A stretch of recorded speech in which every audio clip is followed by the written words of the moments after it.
Hello दोस्तों, स्वागत है आपका हमारे यूट्यूब चैनल में। अगर यह स्टोरी आपको पसंद आए तो वीडियो को लाइक, शेयर एंड कमेंट जरूर करें। और अगर आप हमारे चैनल पे न्यू हो तो चैनल को सब्सक्राइब करना ना भूलें। तो चलिए वीडियो को शुरू करते हैं।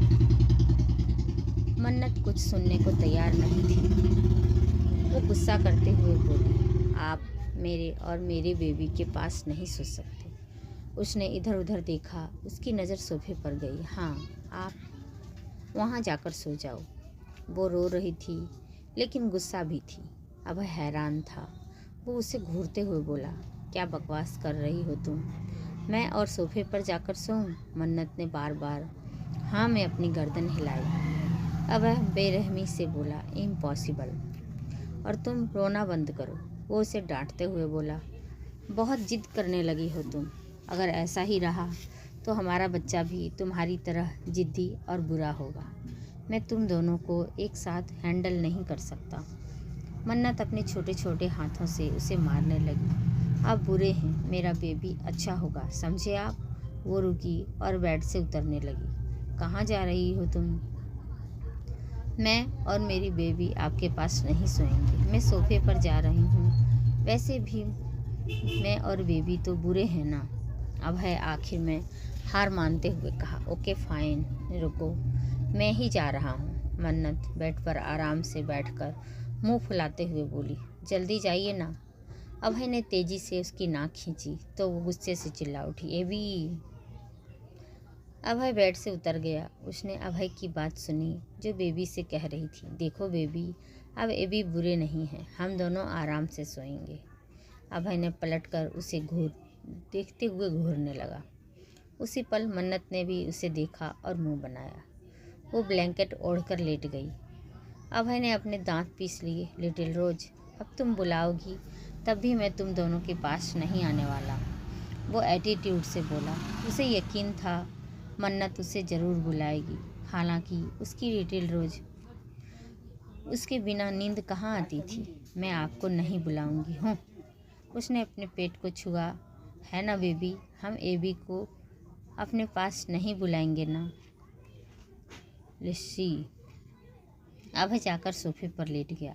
हालांकि ये उसके लिए काफ़ी अनकंफर्टेबल था क्योंकि सोफ़ा उसकी हाइट से कुछ छोटा था। ये सोफ़ा इतना छोटा क्यों है? उसने गुस्से से सोचा। आखिर किसी तरह एडजस्ट होकर उसने मन्नत को देखा जो टुकुर टुकुर उसे देख रही थी। वो काफ़ी कॉन्फिडेंस से मुस्कुराते हुए बोला, लिटिल रोज, आई नो तुम चाहती हो मैं तुम्हारे पास आऊँ, बट अब बहुत देर हो चुकी है।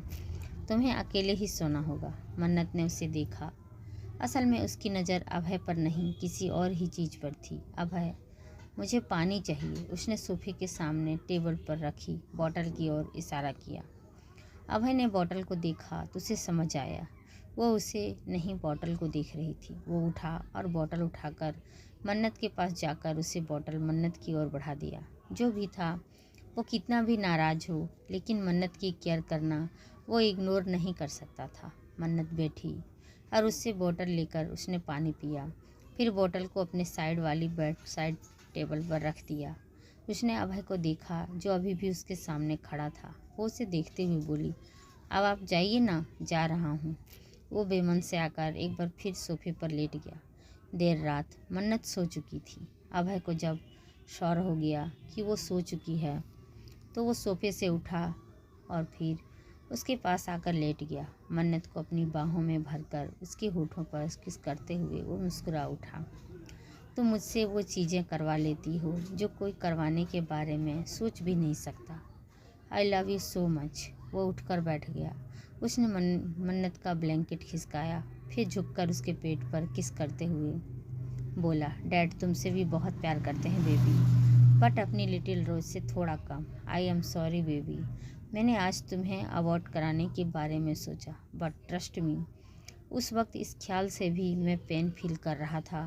मैं तुम दोनों का बहुत ख्याल रखूँगा। तुम बस सेफली इस दुनिया में आ जाओ। I and your mom are eagerly waiting for you. उसने एक बार फिर मन्नत के पेट पर किस किया, फिर उसे अपनी बाहों में भरकर लेट गया। ये भी बहुत अच्छे हैं बेबी। अभय ने उसकी बात सुनकर आंखें खोली तो पाया वो नींद में बड़बड़ा रही थी। अंधेरे में उसके फेस पर स्माइल आ गई। अभय ने उसके गालों को छुआ और धीरे से उसके कान में बोला, तुम और बेबी भी बहुत अच्छे हो लिटिल रोज। 6 महीने बाद मन्नत बेड पर सुकून से सोई हुई थी। अचानक ही उसने आँख खोली और अपने पेट पर हाथ रखा। एबी, वो जोर से चिल्लाई। उसकी आवाज़ पर वॉशरूम का डोर खुला और अभय हड़बड़ी से बाहर आया। वो अपनी आंखें मसल रहा था। फिलहाल वो बस एक टॉवल में था। वो जल्दी से मन्नत के पास आया और उसे ठीक से बैठाने लगा, क्योंकि उसने अपने उभरे हुए पेट के साथ अब मन्नत खुद ठीक से बैठ नहीं पाती थी। मन्नत की नज़र उस पर गई तो वो हंसने लगी, क्योंकि अभय के फेस पर, बॉडी पर शावर जेल का झाग था। मन्नत के चिल्लाने पर वो बीच शावर से ही बस टॉवल लपेट कर बाहर आ गया था। मन्नत उसे खुश पर हंसता पाया तो अपने चेहरे को झाग साफ करते हुए बोला, तुम चिल्लाई क्यों? मन्नत एक्साइटेड हो गई। उसने जल्दी से अभय का हाथ अपने कुछ बढ़ चुके पेट पर रखा। एबी, अभी बेबी ने किक किया। अभय ने फील किया तो उसके पेट में कोई मूवमेंट नहीं था। अभय ने कुछ चिढ़कर हाथ हटा लिया। मन्नत अपने मुंह पर हाथ रख हंसने लगी। बहुत हंसी आ रही है तुम्हें? वो ज़्यादा चिढ़ गया। मन्नत हंसते हुए बोली, एबी, बेबी आपके लिए किक क्यों नहीं करता? ये तुम अपने बेबी से पूछो। अभय ने उसके पेट को देखते हुए गुस्से से कहा, फिर उठकर बाथरूम में चला गया। उसने तेज़ आवाज़ के साथ डोर बंद कर दिया। उसी पल मन्नत ने एक बार फिर अपने पेट पर मूवमेंट फील की। वो जल्दी से अपने पेट को सहलाते हुए चिल्लाई, एबी। बेबी ने फिर किक किया, लेकिन इस बार अभय की बाथरूम से कोई आवाज़ नहीं आई, ना वो खुद बाहर आया। मन्नत अपने पेट पर हाथ रखे शिकायत करते हुए बोली, बेबी तुम ऐसा क्यों करते हो? तुम तो मेरे कहने पर हमेशा किक करते हो ना, तो जब एबी रहते हैं तब क्यों नहीं करते? देखो तुमने आज फिर एबी को नाराज़ कर दिया। कहते हुए मन्नत बाथरूम के बंद दरवाजे को देखने लगी। 6 महीने ना जाने कैसे गुजर गए। प्लीज़ जिन लोगों ने मेरे इस चैनल को सब्सक्राइब नहीं किया है, प्लीज़ हमारे इस चैनल को सब्सक्राइब कर दीजिए।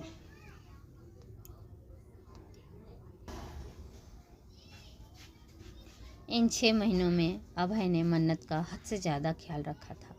यहाँ तक कि वो मन्नत को बहुत कम बेड से नीचे कदम रखने देता था। उसकी ख्वाहिशें पूरी करना हो या उसके मूड स्विंग्स झेलना, अभय ने सब बखूबी हैंडल किया था। कई बार जब मन्नत को बेचैनी होती तो रात रात भर उसके सर को सहलाता। इन 6 महीनों में उसकी कुकिंग स्किल्स काफ़ी अच्छी हो गई थी, शायद मन्नत से भी अच्छी। मैत्री ओबेरॉय उसके हाथ का बना खाना खाकर हैरान रह जाती। उन्होंने कभी सोचा नहीं था कि उनका बेटा कभी इतनी अच्छी कुकिंग करेगा। इसकी वजह भी मन्नत ही थी। प्रेगनेंसी के गुजरते वक्त के साथ उसका कुछ खाने का मन नहीं करता। वर्ल्ड के बेस्ट शेफ को अभय ने हायर किया, बस इसलिए ताकि उसकी लिटिल रोज को कुछ पसंद आए। लेकिन मन्नत का कुछ खाने का मन नहीं करता, खाते ही वो उल्टी कर देती। हालांकि पहले वो खाने को लेकर जरा भी चूजी नहीं थी, लेकिन मैत्री ओबेरॉय हमेशा अभय को टीच करती कि उन्हें पूरा यकीन है कि ज़रूर उसका होने वाला बच्चा बहुत चूजी होगा। खैर, अभय के खुद से मन्नत के लिए कुकिंग करने लगा। मन्नत कई दफ़ा उसकी बनाई डिश को खाने से मना करती तो वो उसी डिश को ना जाने कितनी बार बनाने का ट्राई करता। नतीजा ये निकला कि उसकी कुकिंग स्किल्स बेहद अच्छी हो गई। मन्नत के प्रेगनेंसी के 4 मंथ में मन्नत के साथ नीचे वाले फ्लोर पर शिफ्ट हो गया ताकि कोई हादसा ना हो। आखिर वो रूहान था जिसे अपने रूम की कुर्बानी देनी पड़ी, क्योंकि अचानक मन्नत को रूहान का रूम चाहिए था। रूहान ने भी इस चीज़ का फ़ायदा उठाया और अभय का स्पोर्ट्स कार चलाने की परमिशन मांग ली। कुछ दिन पहले ही मन्नत को अचानक अपने पेट में हलचल महसूस हुई। पहले तो वो घबरा गई। उसने अभय को आवाज़ दी और उसे बताया, लेकिन जब अभय ने उसके पेट पर हाथ रखा तो उसके पेट में हो रही हलचल रुक गई। लेकिन उसके जाते ही हलचल होती। मैत्री ओबेरॉय, रूहान, लीना सब ने इस प्रेशियस मोमेंट को फील किया। बेबी किक करने लगा था। वो तब तक किक करता जब मन्नत उससे कहती, बस उस एक पल को छोड़कर। जब अभय उसके पेट पर हाथ रखता, शायद उस बच्चे की जिद थी कि वो अपने बाप को प्रेशियस मोमेंट इतनी आसानी से फील नहीं करने देगा।